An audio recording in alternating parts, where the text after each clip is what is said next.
Welcome back. We're going to do Virus, issue number 1 of 4 from Dark Horse Comic. Pretty cool cover. I got this not long ago, and this is my reverse view, what it is actually all about. So it's been, you see a lot of zeros and ones, but it's been written by Chuck Pfarrer, lettered by Clint Robbins, penciled by Howard Cobb, inked by Jamie Palmiotti, color by Rachel Menashe, editor by Randy Straddle, etc. So, okay, let's dive in. So we are, I don't know, mid-Pacific, I guess, and there's a storm raging. Some kind of a typhoon is over the ocean. And there's some kind of a, I don't know, is this a freighter? No, it's not a freighter, but, some towboat. I'm not sure how to say it. I'm not a marine guy. And this vessel has carrying some load, right? But the storm is going crazy. I love the way the artist did the water. It's pretty cool. And so the captain, I want to say pilot, but the captain says that hey, we need to go there. You need to go to steerboard or whatever. And then this woman comes in. And hey, you say, why you change course? Because I told him so. Captain, if you bring us about, the barge will founder. It's already taking heavies. That will be all, Miss Foster. All I need is a little bit more horsepower. So then we go to the bowel of the ship, and look at this, all this great panel, man. This panel with the great detail, with all these meters and pipes and machinery and all this, and this guy's puking. Looks great.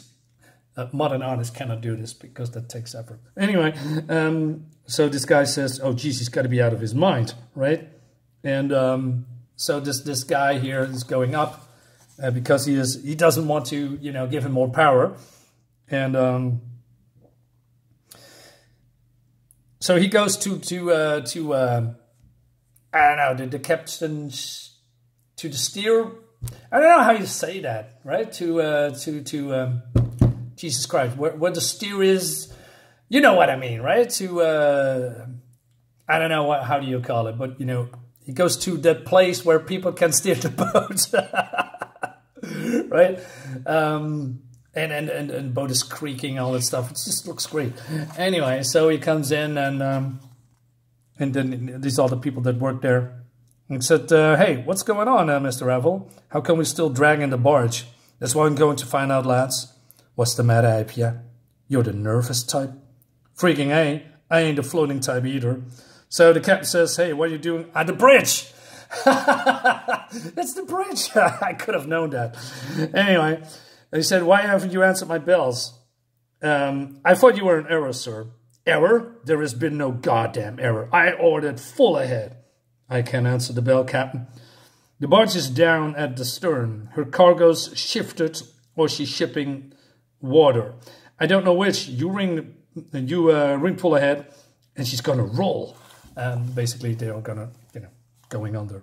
So, but the captain is being a dick, and he says, I gave you an order, Chief Averill. Your station is below. Take it now and make turns for full ahead. If you want them full ahead, you go down and settle the throttle yourself. I won't hazard the vessel. So he's threatening, getting rid of the permits and licenses and all this stuff. But then this is happening. So yeah, this whole cable is being ripped apart. This machinery from the back of the ship. I want to say starboard, or I don't know what's left and what's right. Anyway, but they need to do something, otherwise their ship is being ripped apart. So that's cool, right? So and he says, take us off any speed and the barge will down. It's sinking, pal. If the barge goes under, the ship is going with her.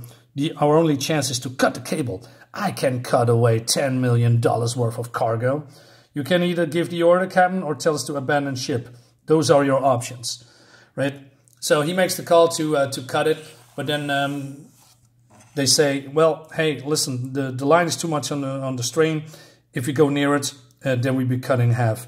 But then this giant water wave falls down on the ship. And again, this looks so cool, right? I mean, how they drew the water with all these foam and other stuff, with the blue and the blacks and then the whites. It's just pretty cool. And the lightning, and It really creates an atmosphere.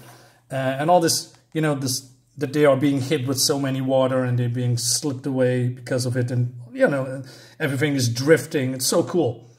And so they are saying, hey, this is going wrong. We are, we never can get across the deck. So he gets this, I don't know what it is, a gas tank or whatever. So he throws it and onto to the other side of the deck.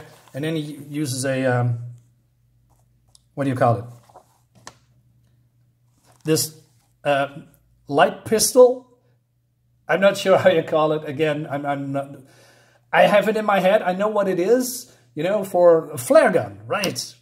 So sorry, guys. It just took me a second, and then this fantastic looking explosion happened, which is, in my opinion, very, very dangerous. I mean, this whole ship could have gone down under, right? But you know, the barge is now loose and they are lost. But then, yeah, everything is now calming down, right? Because the next day it's sunny weather, and so daylight. What a concept! Got the radar back online, Mr. Averill. I have the HF radio up. I'm in an error. Great job, Malone. I need you apes to get below and help patch up the winch mounts. But then they say, well, now we've worked along. We worked 13 hours that day and 10 hours that day, and you know, and we deserve a little bit R&R. So this guy is reading, I don't know, a book about dreams. So he takes it and he says, I'm having a dream up here. Oh yes, sir.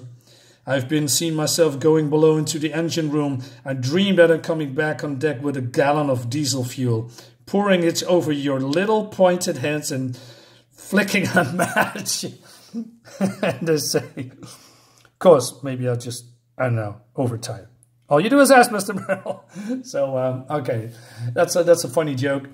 But then this, what's it called? Cartographer? Is that how you say it? Right? Measuring stuff. And so she says that they are adrift, that they don't know where they are. And, well, the captain is, you know, typing stuff like, hey, we saved the vessel, but we lost the cargo stuff. And she says, hey, I don't know where we are, but we are about 150 miles off course. So the captain goes out, right? And he says, there you are, Chief Averill. And he wants to have a talk with him. And he says,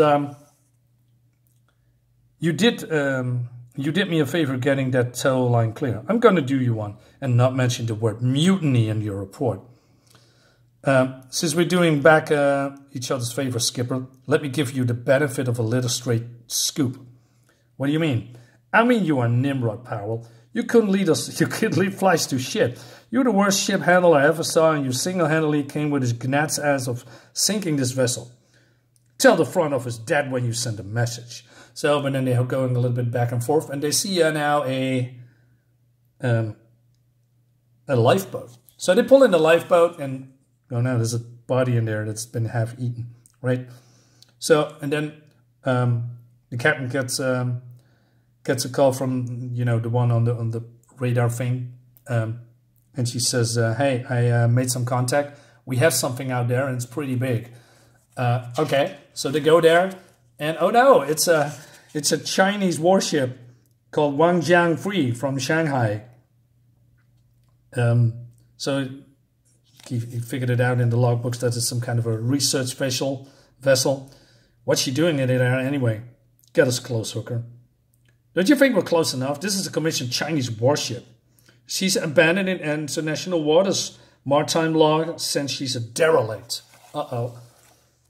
And he says, we lost the barge, but we're not going back empty-handed. Look at those electronics. We're rich. You gotta be out of your mind, Powell. The Chinese Navy's probably high alert looking for this puppy. So yeah, they're having an argument here, right? So and he says, yeah, well, it's now ours because that's the law, right? We put a line on her and we are lunch meat. When the Chinese find this, they're going to take her back, law or no law. Launch the Zodiac and prepare to pass a tow line. You're making a mistake, Powell. Right, so and then he says to this woman, Miss Foster, basically said if he's disobeying or he's gonna, getting arrested. So they're going in again. It looks great with the water and with this, it's just looks, I don't know, it just looks really, really well. I love the colors too, right? With the bright blues and just very drab colors here and there. So he's going aboard and everything is destroyed. And yeah, the captain just killed himself. So he goes looking a little bit further into this room and... Oh no. Look at this detail, man. This is incredible in the lighting effect with the shadows. And all this, you know, even in here, you know, on the top and behind these computer things here, all these machinery and cables and, you know, so much going on here. Again, modern artists cannot do that because they are incapable of doing that. They just say, oh no, this is too complicated. Let's put it all black with Photoshop and lighting effect and probably what, you know, only highlight the guy in question here and maybe some weird shiny effect from the lamp. That's it. Because it takes effort to do this. It takes time to do it.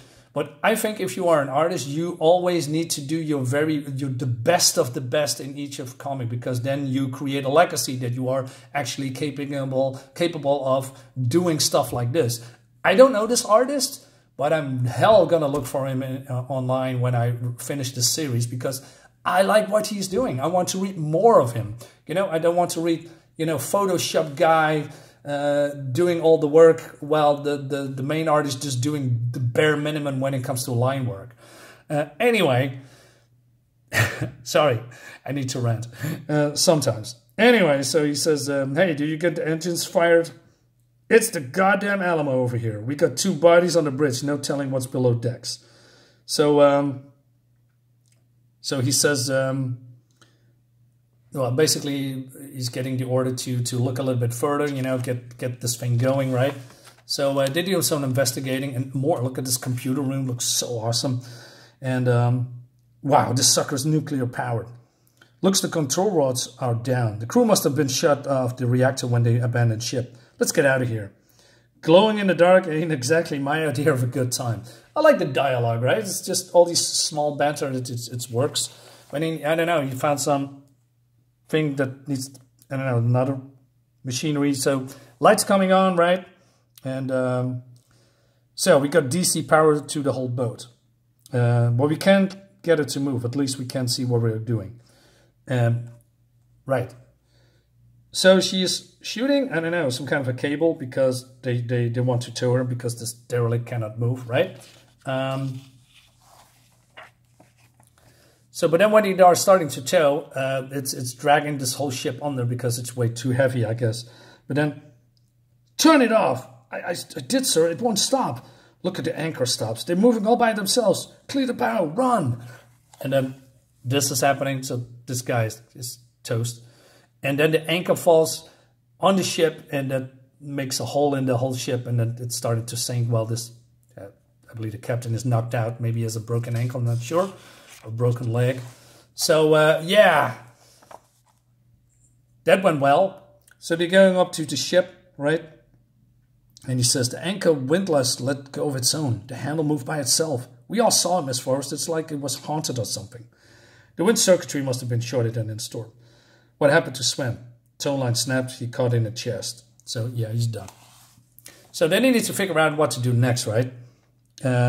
So they are need to find the radio room, but it says, well, the equipment is all destroyed because the Chinese did it, and maybe something can be salvaged. So they need to track some, you know, find some satellites here on board and, you know, make it work for SOS, right? And you think we're gonna get found? The Chinese will be looking for the ship up, yeah. You can count on that. The question is, what are they gonna do when they find us? So yeah, these guys are in danger. I like that. There's tension, right? So it's just not, you know, horror on board. Also being probably, you know, found by the Chinese. And, well, you don't want to get found by the Chinese, I guess. So yeah, this woman gets the radio working, sending some kind of an SOS Morse code. And then the sun is going down, right? Looks great, you know. You can feel the quiet, you know, of this water because it's, you know, it looks how it's been drawn, and then with the shadow figure of this boat and with the sun going down, it's really well done in my opinion. So yeah, and then check out all these cartographs. I'm not sure if that's the right word, but you know, the screen with all these computer stuff and buttons and flickering lights, just great stuff, right? So so she's here at the mission control, and she says, "What is this?" So I turn this book around, and it says, "Committee Investigating Extraterrestrial Intelligence." Wait, what? And then the screens are flickering on, and she said, "Hey, who's there?" And then she turns around and, "Oh no, what is this? Some kind of a creature that is not alive, I guess." And it's following her, so she's fleeing, and then this guy comes with an axe and chopping this thing into bits. And she says, "What is that thing?" That's what we're going to find out. It was on the bridge. All of a sudden, the video monitor switched on. I saw you down there, right? So then they are examining that thing, right? And it says, "Hey, what is monitors and gyros and circuit boards? Who put this together? Tell me that ain't what I think it is." But before we get into there, the problem that I have with this particular scene is, remember the movie Thing? I hope you saw it, by the way. I mean, Halloween is coming up. I urge you to watch that movie. The Thing with Kurt Russell, one of the best horror movies ever made. In my opinion, of course. The practical effects are stunning, but the acting is even better. So, but what happened in The Thing is that when they found a creature and, you know, possibly defeated it or killed it, which they didn't in the half of the movie, they are stunned. They are actually scared of what they saw, you know, what this creature turned into, and then, you know, analyze it later. But there was some kind of a fear and wondering. That's not happening here. This guy just comes, smack this thing, and okay, let's examine it. Like it's the normal thing they see every day. That's a little bit of my problem. Besides that, okay. Let's move on. So he sees something here, right? And yeah, this here's why it got the body part. So yeah, flesh and organs and all that stuff. But who did it? We've been all over the ship. It's abandoned. Somebody stayed behind or something. I say we get out of here. It's too goddamn weird. And then, oh no, the lifeboats, they've been cut away. What's happening?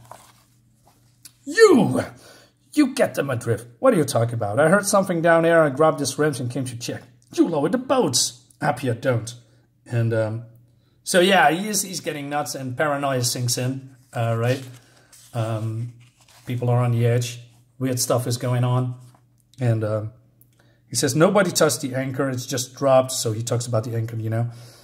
Also, we swim for the boats. Whatever was gnawing at the body is going to get us soon. And so, you know, this boatman says, well, if we are going to do that, what then, right? We can get anywhere because they are too far away. We need to stay together.